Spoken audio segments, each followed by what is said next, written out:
born at home, they got put out. You don't know the social circumstances that these persons are going through. But they get into their normal area of functioning. They go to work, they go to school, and they're expected to function. Teachers, yes, have a responsibility to improve a person's education, but how can that be achieved if there are these distractions affecting the person? How Nice, realistic boy. is that? Nice, Cannot be nice. realistic. Yeah. So I mean, as much as teachers are there for academic purposes, that's then where I implore that psychologists, the social workers, even practitioners be attached to schools to assist these persons, even if they just don't make an intervention there, that they at least make a referral to an agency that can help them. And as Fabian again said, to go into the home, see how these persons are living. If these persons are living in less than adequate conditions, it's going to manifest in the behavior. It's going to manifest in their grades. It's going to manifest in how they respond. So you may see the behavior and find it adverse. If the persons are cursing, they're defiant at school, they don't want to listen to the teachers, they're not focusing. They were once A students, but then they automatically become E students, failing, they're care, they're callous. And you wonder, why is this change in behavior happening? But you're just seeing that in the school, in the classroom setting. But when you go home, then you can appreciate why these persons are reacting this way. That's what we need to get to the bottom. So the typical iceberg is, yes, what you see in society, but if you look under that sea level and you see the amount of problems that these persons are battling, the demons that these persons are trying to overcome just to make it to school, is almost like this person is a strength of character, but they actually do need help. And that's the support that mental health is aimed at assisting persons with. Now, we have a lot of young men.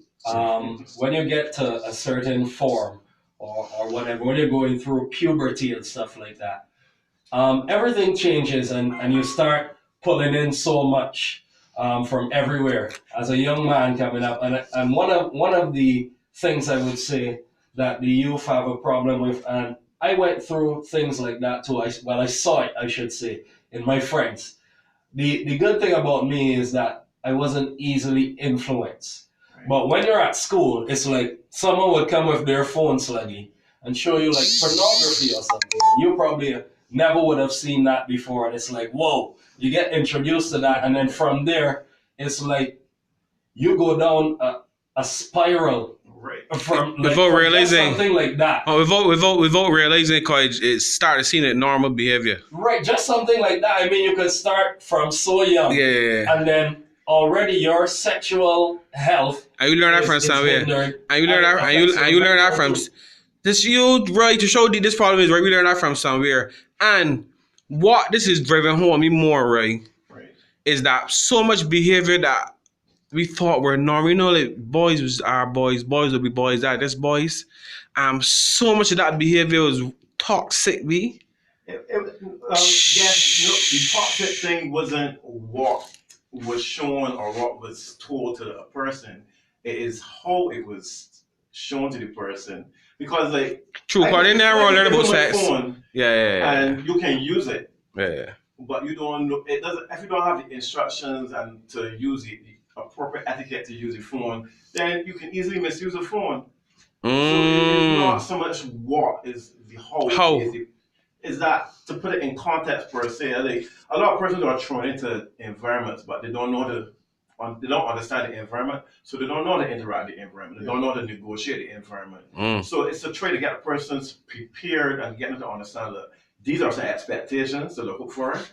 You may see this or you may see that, and to prepare them. If you're not prepared, you're not going to know how to react. You just freak out. And you were talking about the teachers just now, right? Yes. I think also the parents for sure definitely have to really instill certain things, and even going back to and the dynamic is even greater now than before. My mother would have probably had me when she was in her 30s. Now you're getting parents that are teenagers, right? So here is no disrespect to any particular person, but it's normal to see it. If you see somebody that is younger than of adult age, their level of experience and maturity is going to be a bit shorter than the average person, like in their 20s, in their 30s, etc. So sometimes I think when we look at the environment, we don't understand what's happening. Back in the day, 20, 30 years ago, when teenagers were having children, they had a family system. that had a support system. Exactly. You know what I mean? Not that everybody agree with it.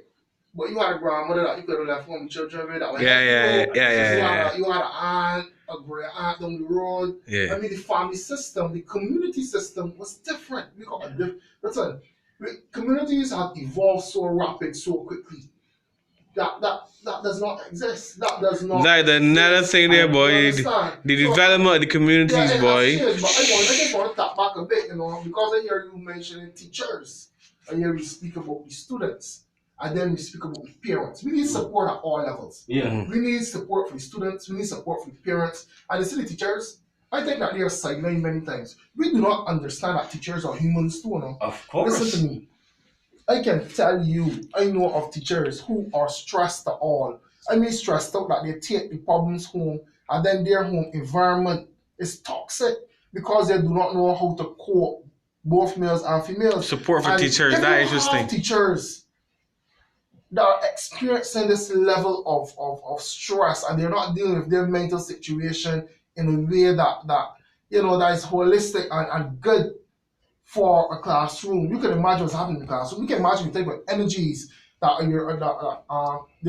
you're seeing in the classroom on a daily basis. Mm-hmm. These things are not being addressed. So just as you have support for the students, for the social workers and everybody, we need to have support for our teachers. It has to be a holistic approach. Yeah, so we need to look at some teachers are burnt out. The behaviors of students have changed. The vulnerabilities are different. You got students now, you hear a lot about teachers, student violence going on in schools. I think these things are seldom spoken about and teachers are stressed out. So when we look at mental illness, we have to look at it when we're talking about a society. We look at it from all levels if we are to wrestle this problem to the ground. Exactly. In my corner, I'm looking to work with young men, right? We need somebody who probably can work with another group. We need a collective. No one group, no one person can do it. And that's why I say problem too big. MENS, the network, and then we need to be networking with all the other men's groups out there to build men. You know what I mean? And that's why we have to work as a collective group. So Ray, yes, sir. So can mental awareness be a proactive approach, or is it too touchy a topic for children? Proactive. It's not too touchy for children. It's how you approach it. Obviously, how I speak to you as my equal, you have to put it different to a child. You probably use more symbols, use more recreational play to get across the point. Because again, what Fabian said last week, Wednesday, basically mental health is about psychological, social, and physical well-being.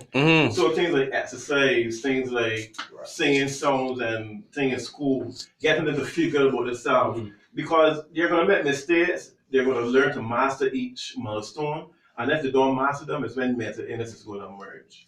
When you get to these maturational milestones, these physical milestones, the thing about mental health is when there is any life-changing event in an individual, there's always that eruption that you can either get good mental health or mental illness. So from birth to death, mental illness. Wait. Continuum. Tell about the thing about mental. You said any life-changing event. So conceiving a child, a mother can get mental illness. It got things like prepartum, postpartum depression. Right. Or it's not got dissect it for me. Right. When you get to child age, you get childhood disorders. You get the oppositional defiant disorders. Nice, Zane boy. We learning saying Zane boy. School. When you get to adolescence, it's going through puberty. So your body is changing, your hormones is changing. You're seeing these different sexual. You're trying to find yourself in meaningful relationships. So you're confused. Do you want to be a man? Do you want to be a female? And the whole thing about genderism plays into because it's even more open. So some of the things that we were challenged with, that it's even more dynamic in this day and age. Because back then it was automatic. If it was a man, it was a man. But no, because of gay pride and because of all of these different things, it's even more complex for a child. It's even more confusing for somebody that try to understand what their purpose is in life. And how to go about doing it and not feel embarrassed, not feel as an outcast, not feel subjugated from society. They want to be norm. And in the words of the great Maya Angelou, she said, "There's no greater pain than having an untold story buried within you." So imagine you want to be Lord, you want to get out what you're feeling, Lord, but because of this precious society, is out there so great, you keep it inside and you're carrying this burden. You can't get it off your chest. I know. People had a lot of questions for me. 434-4688. Yeah, you can 434-4688. You can call. You have a mental health professional in the building. You have a social worker in the building as well. You had a lot of questions for me. Yeah. Don't ask me nothing. Call 434-4688. Go, Zane. Sorry. If you want to ask a question, if you want to give maybe a story about yourself. Or family member, anonymous. I want to hear a male though, probably a male call in. Because we struggle with a lot of things. Text in as well, 266-4688. That's 266-HOT. Yeah, we struggle with a lot of things for real, Zane. Man, we got not many. It could be men, women. People got a lot of stories, though. We struggle with a lot of things for real. So Right. call in 434-4688. So I was actually going back to, because I didn't finish on the topic I was on. Go ahead. Which is the issue of pornography. And I was saying that at a young age, we get so exposed to that. Now, back in the day, it was like magazines. You know what I mean? So the visual representation of what that was a bit lighter than when it turned into like movies. And actual act. And now it was the movies, right? But it was soft. And then now, in this age, in this era, it has expanded to one of the biggest money-making industries in the world, the pornography industry. Sex sells. Money, and it's transformed into so many crazier things. So when we get exposed to that as young men, I was actually reading an article that was saying when we get older, we've been so instilled with all of that we get sexual issues when we're older. When we're with a woman now and we're older, we're teenagers or going into adulthood, you start having these things affect us. You have disorders and stuff like that, and it affects you mentally as well. Because if you can't do those things as a man, you want to be a man, you want to please a woman or something like that.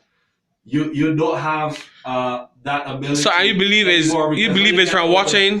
You believe it's from watching the I was reading this article which explained how serious it was and how much that affects us mentally. Whoa! It does that to women too. I know. I watch a lot of blues in my day, boy. There are people that can get addicted to pornography. With the child watch, yeah. That's realistic.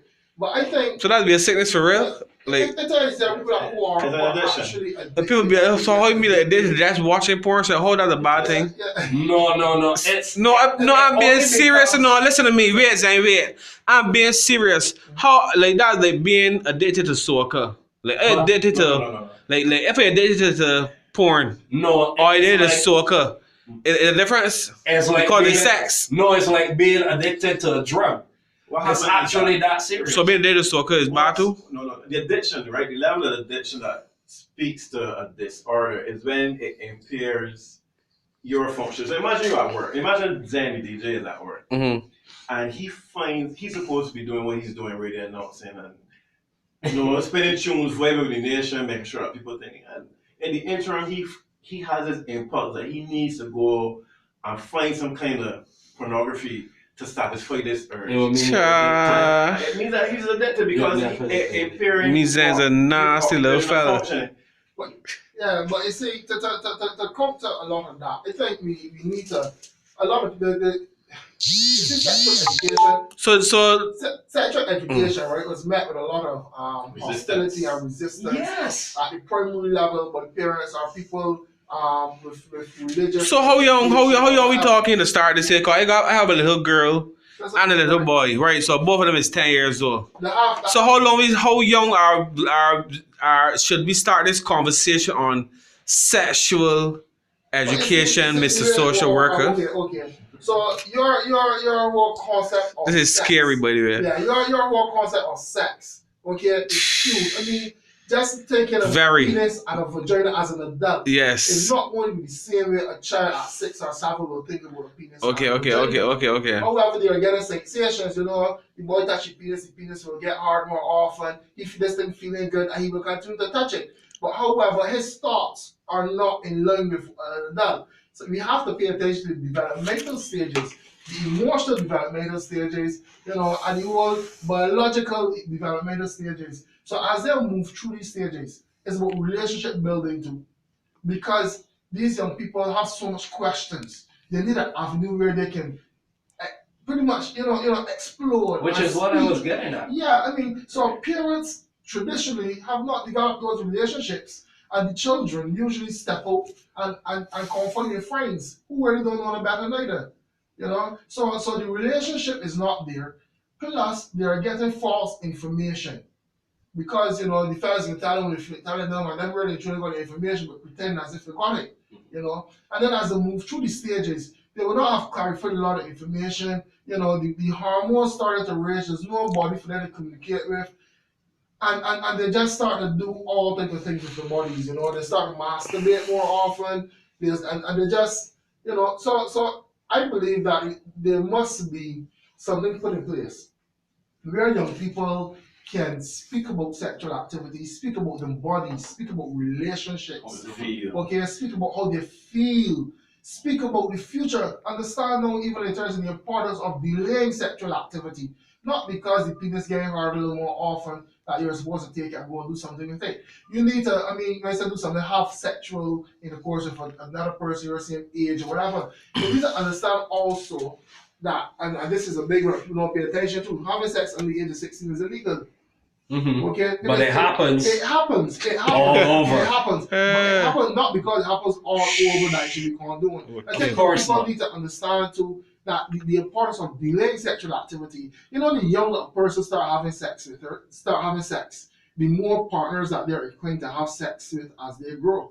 So they start having sex at 13. You can imagine how much partners they probably may have sex with by the age of 20. Which would then bring us to other. So what is that?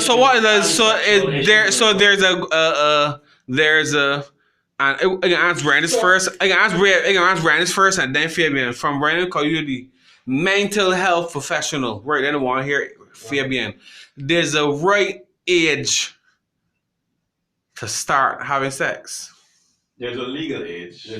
I know legal ain't all be right. Slavery was legal, so I ain't dealing with legal. I'm dealing with. Well, we have to deal with legal. We have to look at. Right. So we take out for sure. And for sure, I'm not dealing with 16. So let me state that no, my question do not pertain to anyone 16 or under. Right? Cause this word legal deep. But for now, let's say legal. There's a legal age, right?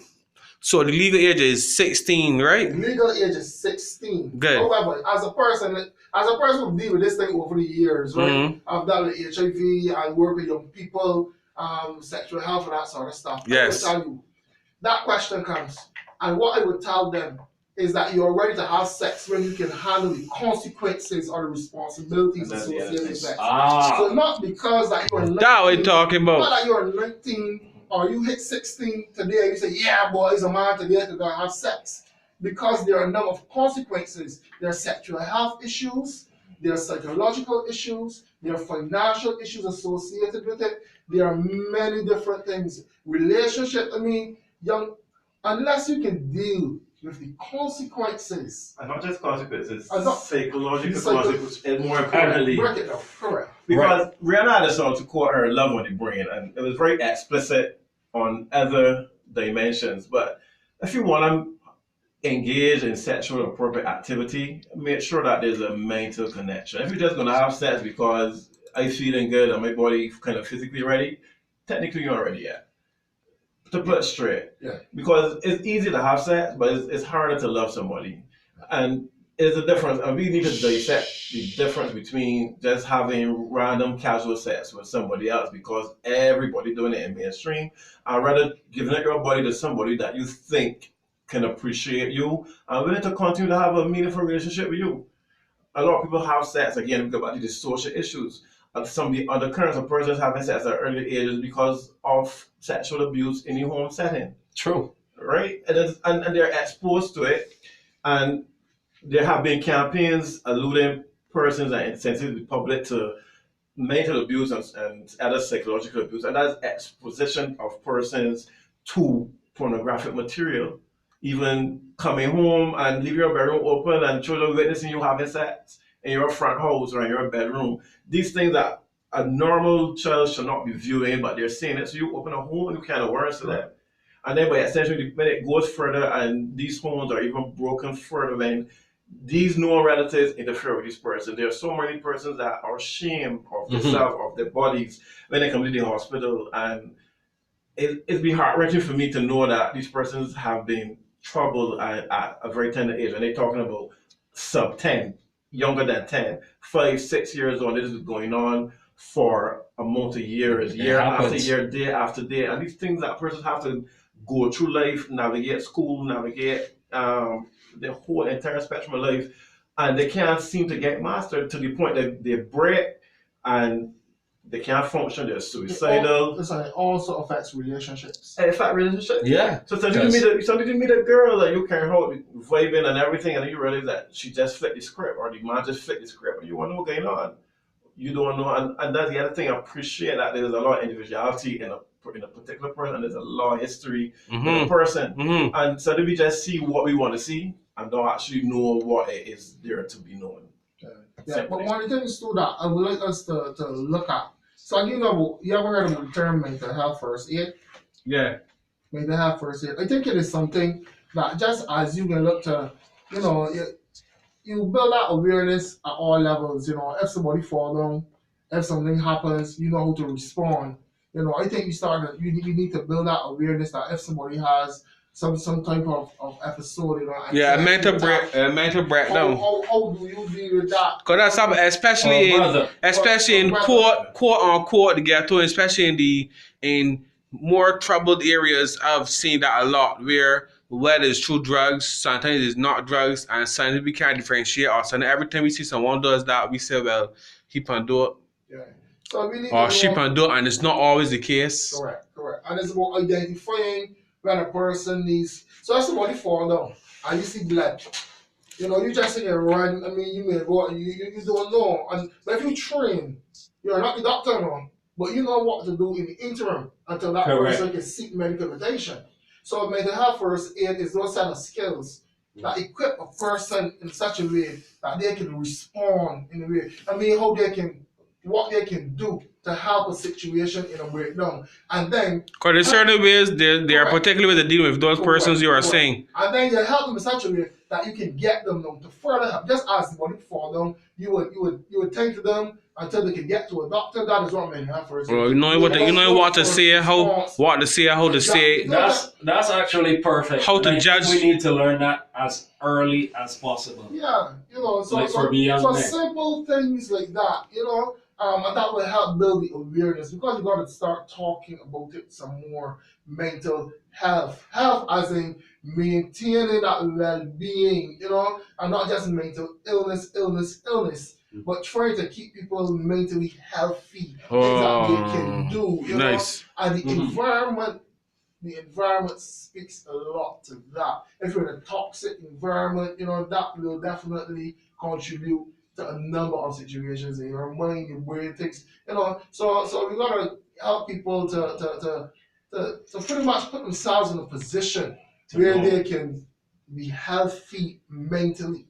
And you can find out that and more at MENS, and MENS stands for Men Empowerment Network Support. Again? Men Empowerment Network Support. Yes. Which is going to be this Saturday. Our first meeting is this Saturday at the Barbados Family Association, 6 p.m. sharp. Men, we gotta come out. We gotta meet as a collective body. We definitely got to look at new approaches and new ways to deal with the behaviors that we see in society. We just can't accept it. It's not business as usual.